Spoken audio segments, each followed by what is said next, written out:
Ciao ragazze e ragazzi, si era già parlato al grande fratello VIP di Clizia in Corvaia.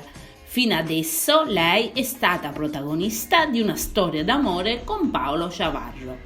Ma eccola di nuovo sulla bocca di tutti, ma questa volta a far parlare di sé è per la nota lite che ha avuto in piscina con Andrea Dember dentro la casa del GF.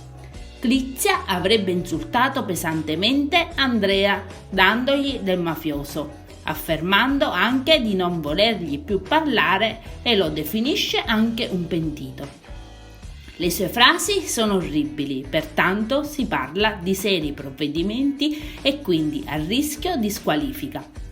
Mediaset ha annullato anche il televoto, questa è la motivazione. A causa di un provvedimento disciplinare nei confronti di un concorrente che ha pronunciato frasi inaccettabili.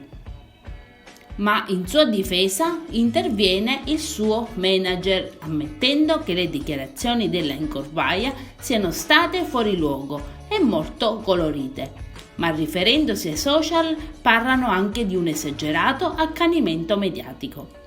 Visto la bufera che si è scatenata sui social, che chiede l'eliminazione dell'influencer. La sua esperienza al GF VIP potrebbe terminare proprio oggi, quindi in puntata vedremo i provvedimenti della produzione del reality.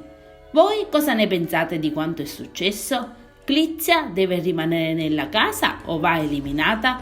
A voi i commenti. Io adesso vi saluto e vi aspetto al prossimo video. Bye bye!